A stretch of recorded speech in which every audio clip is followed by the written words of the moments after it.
and was willing to sacrifice his body just to get a play done. I mean, he was getting beat up, but he kept on getting up like Rocky Balboa and just kept on slugging away, slugging away, slugging away. Goes into Michigan, and like Steven mentioned earlier, how many draft picks on that defense came out of Michigan?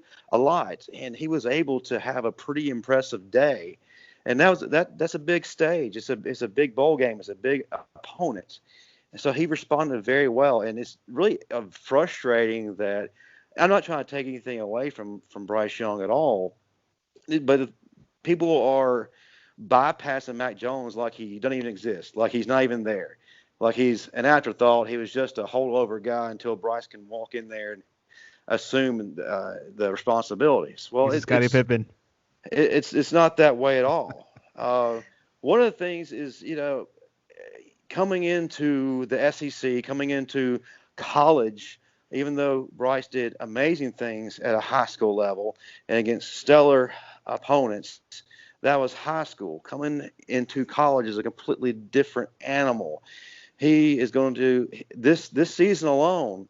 Alabama is playing Georgia, is playing LSU, playing USC, presumably, tentatively, playing Auburn, playing Texas A&M, but playing very important road games in a hostile environment. We got trap games there against Ole Miss and against Tennessee. And, people outside the Alabama nation and the SEC may sit there and scoff at those two teams that I just mentioned, but Oxford is a very hard place to play. So is Knoxville. I can definitely vouch for Oxford. Ole Miss might not be much at all and might not have done anything on a national scale in quite some time. But if they're going to show up to any game, any given season, is going to be against Alabama. And believe me, Winton Oxford, that place is rocking. And add to it now, you got the icing on the cake of Lane Kiffin. So they're going to be up. They're going to be amped. They're going to be juiced. I just don't know if an inexperienced freshman, straight out the gate, is going to be able to respond well on the road in hostile environments and definitely against those major home games. And then, too, there is no familiarity. On Mac's side. Real quick, Justin, real quick. Go ahead. I'm sorry. On Mac's side, he's got 4 years of familiarity in that offense with those players, at least 2 to 4 years with the players on that offense. He's got the timing down. He's got everything. He's got the chemistry going for him, whereas Bryce Young didn't. Bryce Young did come in earlier with the hopes of playing in the spring practice and the 8-day game. Unfortunately, COVID wiped that out and took that valuable time away to where he could start establishing those things. But unfortunately, it was taken away. So he's going to be playing catch-up for a while. Let's go to Stephen Smith, which I like Justin's last answer. He brought in a little bit of boxing. Maybe it's that Mike Tyson motivation. Stephen Smith, why not Bryce Young? Why can't not start, day one? He's the top talent coming from high school. Is it because high school talent, coming to college is different? Why not Bryce, Stephen? Well, it's not just coming to talent. It's not just coming to talent. It's different. Along with not having the spring. And here's an interesting question here. This is interesting thought here. Can Bryce Young handle the pressures of playing for Nick Saban? Bryce Young has met the, hey, how you doing? I'm Nick Saban. I love your family. I love to be here. Bryce Young has not met the angry, ticked off, spitting at the ground, breaking headsets, throwing clipboards down in your face, gnarling at you, giving you butt chewing Nick Saban. Bryce Young has not met that Nick Saban yet. Can you handle the pressure of playing for that Nick Saban? That Nick Saban doesn't have too many friends. That Nick Saban can be somewhat of a tyrant.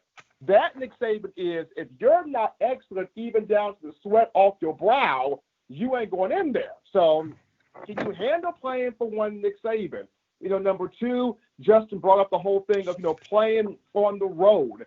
If Bryce Young is to assume the starting job, he would go into some hostile environments, and he could have some young receivers break the rotation. Let's say a Terrell Shaver starts, or a John Mechie, or maybe one of these freshmen in here like a Trayshawn Holden or Javon Baker. Now in these hostile environments where fans are wringing your ear off, throwing gestures, yelling obscenities at you, getting crazy, those young receivers might be a little bit startled there. Can Bryce Young, as a freshman, be the guy? Hey, everybody calm down. Look at me. Calm down. Keep you cool. Let's go do this. Can he go out there in that type of environment, being thrusted out there and doing that? And then last but not least, can Bryce Young handle the expectations of playing for a fan base? A fan base that will pump you up when you high, but baby, once you drop low, they will let you hear it. They will let you hear it once you drop low. So can Bryce Young handle those things? It's a lot to take in. He played at modern day high school. That was pressure on him, absolutely. But when you're playing D1 college ball in Alabama, that pressure hits a whole lot different. And SEC as well, definitely a top conference. Okay, so scenario happens. Mac Jones goes through the season. They go in the playoffs. Mac Jones does not do well so far for big games. Do you see a scenario where Nick Saban puts in Bryce Young and and just wins the game for them? Anyone? I like to hear from Tyler. Tyler, what do you think about that? You think that's the scenario that's going to happen? Bryce will be like the Tua that comes in a playoff game and just wins the game. Yeah, I mean, most definitely, I think it could happen. One argument I'd have against Bryce Young, I mean, said Bryce did not get time to practice a lot during spring ball. There is a little bit of picking up the playbook, but I saw Bryce Young play at the opening and I saw him play at the Adidas All-American. Both those events, you don't know who you're playing with. It's a bunch of kids all over the country. You also are basically just throwing a playbook that week. I have watched that event, I don't know, the opening every year for the last 4 or 5 years. I've also watched the Adidas All-American, and normally the offenses don't look very good because obviously there normally is a timing thing that goes down because you've practiced with these guys for a week. You've had a week of the playbook. Normally you do not look very good. Not Bryce Young. I think he was something like 9 for 12 with 3 touchdowns, and he was the MVP of the game. And it looked as if he'd been playing with these guys all year long, throwing bombs to Jalen McMillan, who now goes to Washington. And I think he had a long pass. I forgot the other guy's name. But it seems like he's at a whole nother kind of skill level than even most good quarterbacks that I see coming out. Like I remember Fields when he came out, but I remember there was some things I was just like, oh, he's a great athlete. He has a lot of physical talent, but you could tell there's going to be just a little bit of an adjustment. Lawrence was pretty good, so what did surprise me that he ended up winning. And look, he ended up winning the national title as a freshman. And Tua was probably Tua and Lawrence were the 2 best that I saw other than Young coming out of high school. And what happened? Tua led them to the national title, ended up being a Heisman finalist the next year, and basically was one of the most productive college quarterbacks in college history. And then Trevor Lawrence won national title his first year, led them to the national title game his second year. So the 2 other guys that I didn't even think were as good as Bryce Young immediately ended up winning national titles, being Heisman Trophy finalists within their first 2 years. So I just think that, in the scenario that you just never know. I think Bryce Young would come in and, he's definitely more than capable of leading them to victory if by chance he doesn't win the starting job. Justin Riley, which quarterback would you take in the playoffs to go up against Justin Fields and these other big schools? Well, right now I have to lean towards Mac Jones just because I've seen what he's been able to do. I've seen how he's been able to respond on big stages in pressure situations, and like I mentioned earlier, I've seen he does have the familiarity with his offense. He has the timing and everything down, and he is the undisputed leader of that team right now. This is a guy that he's a fighter, and these guys around him will go to war for Mac Jones and will die for Mac Jones. He's their ride or die, so right now I put a lot of stock in him, from an experience standpoint. Everybody likes to use the arguments of, well, look what Tua did. Well, look what Trevor Lawrence did. Well, let's be honest with you. How often does lightning strike, twice so quickly? Tua Tagovailoa and Trevor Lawrence were anomalies.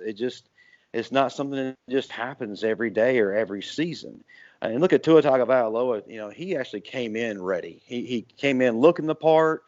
He enrolled early. He had the mental aspect down, had the timing down. He was just ready.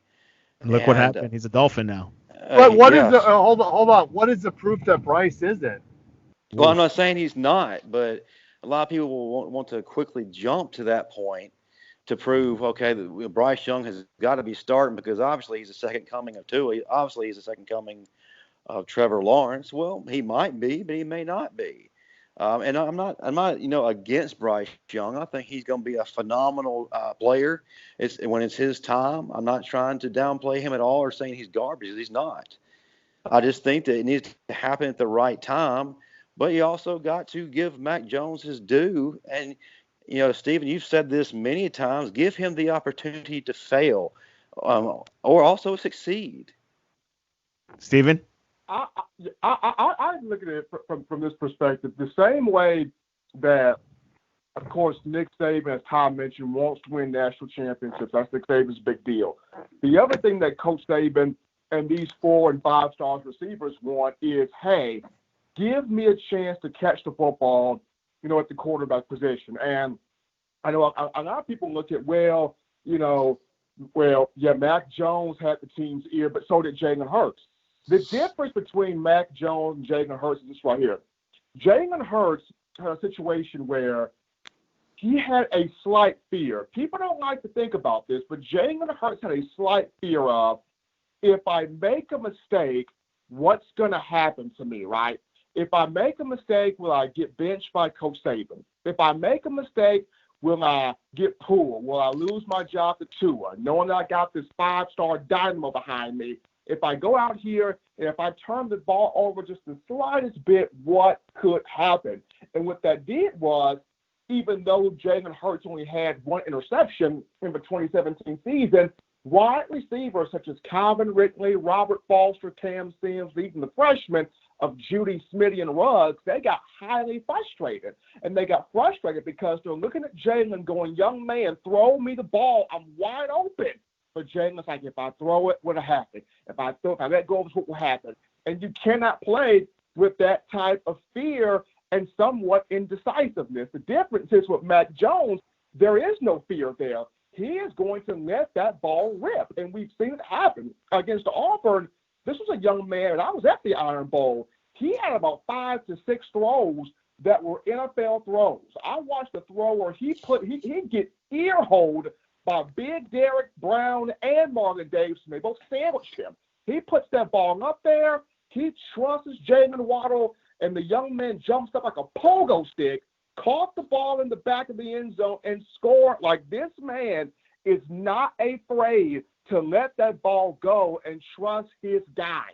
And just like Nick Saban wants to win championships, he wants the quarterback who is going to be the one that knows, I trust my guys for their guys. I'm putting the ball up. Mac Jones does that. Okay, guys, we got to end the show really quick because we got to go eat dinner. From all of you guys, we'll start with Ty. How many games will Bryce start? Ty.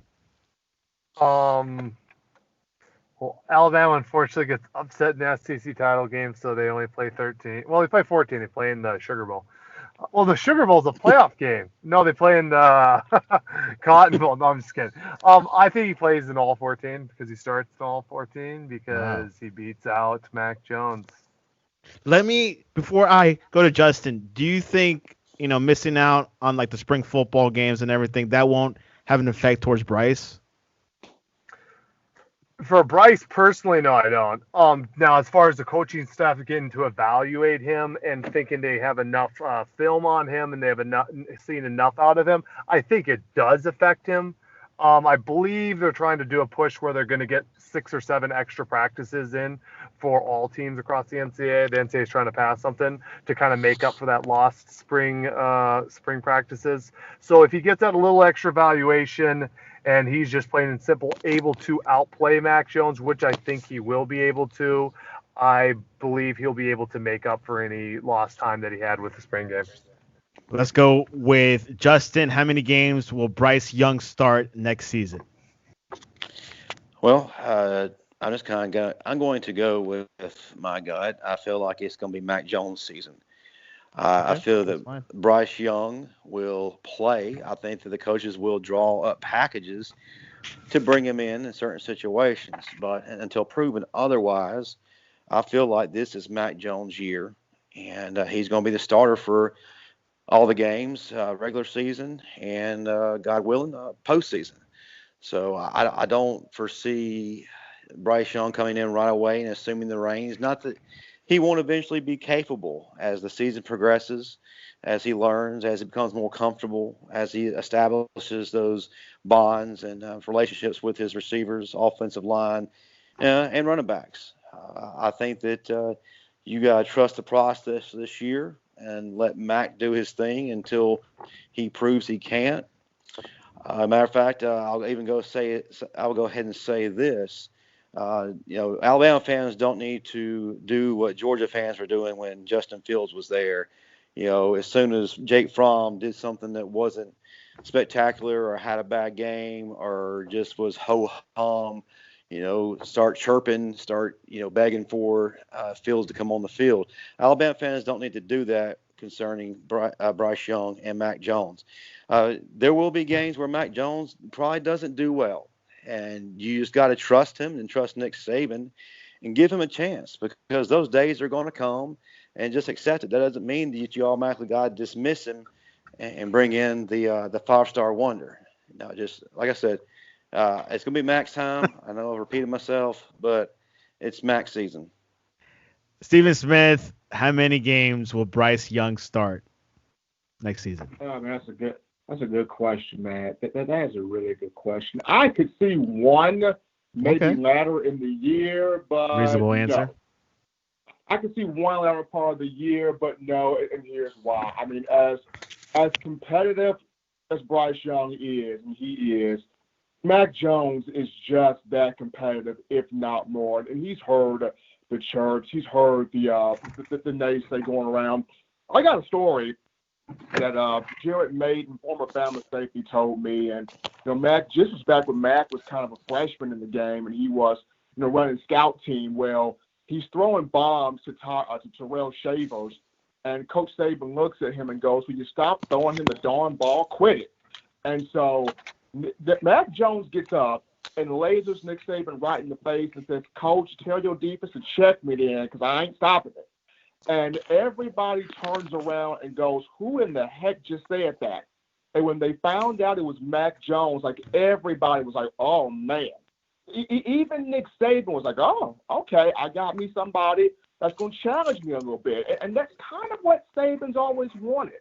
Somebody that's just as fiery, just as competitive as he is. So while people are slowly trying to write up, "Yeah, Mac can't do it. Mac can't do it. He ain't good enough," Mac is just as competitive and even more competitive than what folks think. So I will say Mac goes the entire season. There could be a game late in the year where we see Bryce Young go out there, but from start to finish, Mac Jones is saying, "This one's mine."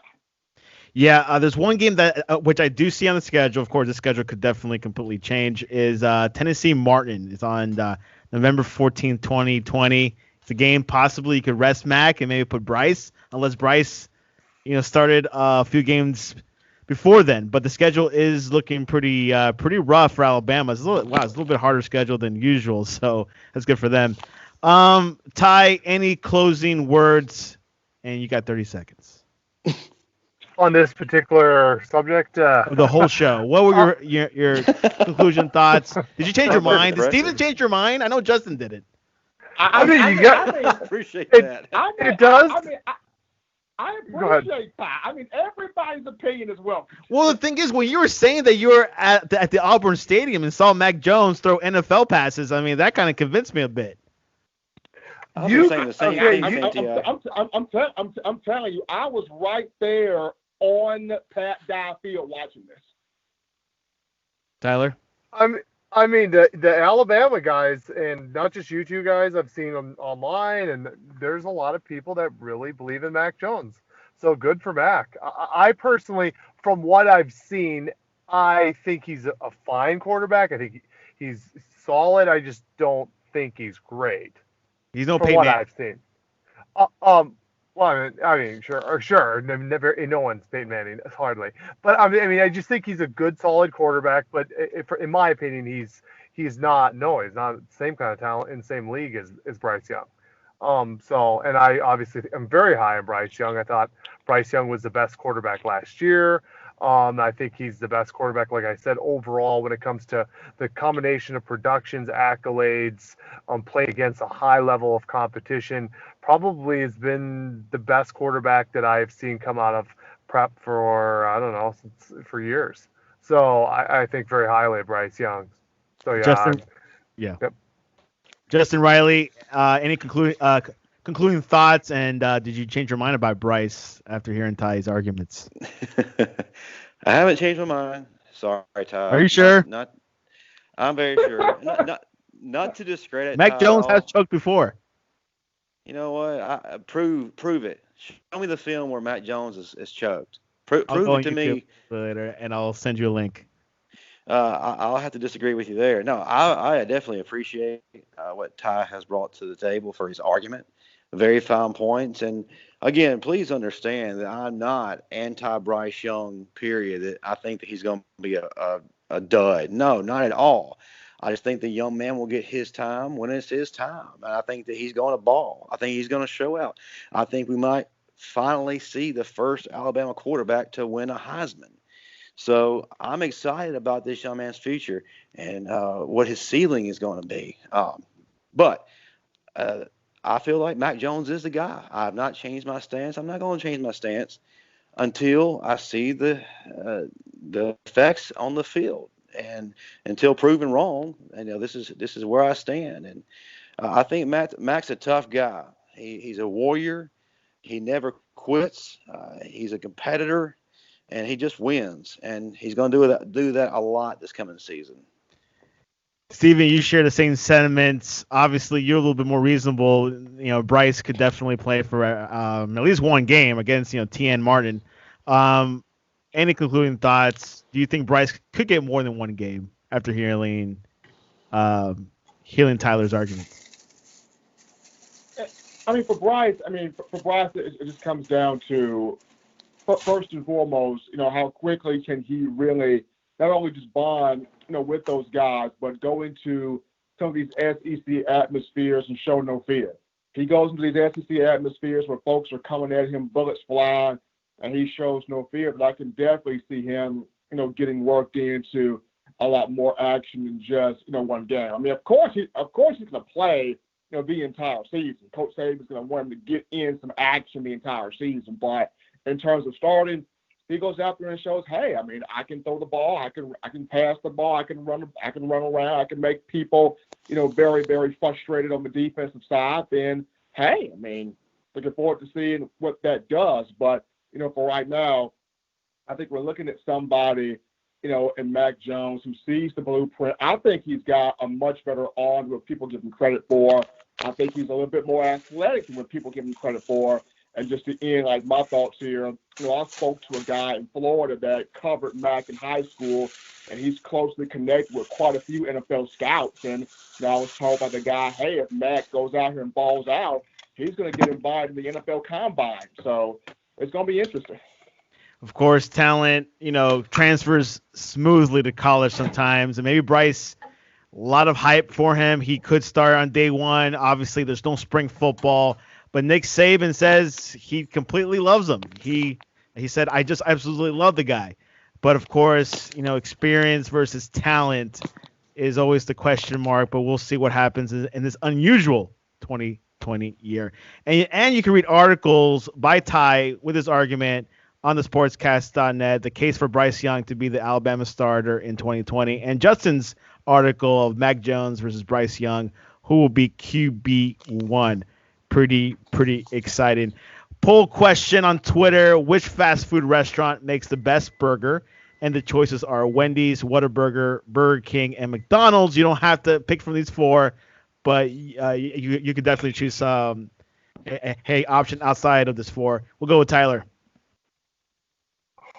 I don't eat from any of those places. I was just about to say that. Fuddruckers. Here you go. That's a good place. Good burger. Yeah. Justin Riley, I know I saw an answer on Twitter, but have you changed your mind since? Not changed my mind. If we are going in fast food and that kind of atmosphere, I got to go with Five Guys. They make a much higher quality burger than any of the aforementioned restaurants. So that's my choice. Which they do have a lettuce wrap, Tyler, paleo style. So if you ever reconsidered, maybe I'll check it out. Yeah, double patty with double cheese and a bacon. It always does it. Steven Smith. Y'all are really tempting the black guy right now. I want y'all to know that.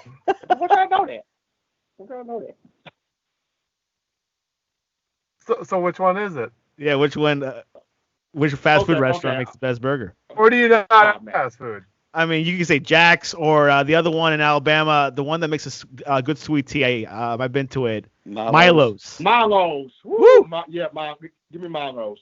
Milo's is it. Milo's is a good place. They have good sweet tea. The burgers are okay, but the sweet tea is where it's at. Yeah. Anyways, Wendy's is winning 40%. Whataburger, which is which you can see on which you can see that in Pensacola and Texas, and I think in Alabama, you can probably see that restaurant is at second place for 30.2%.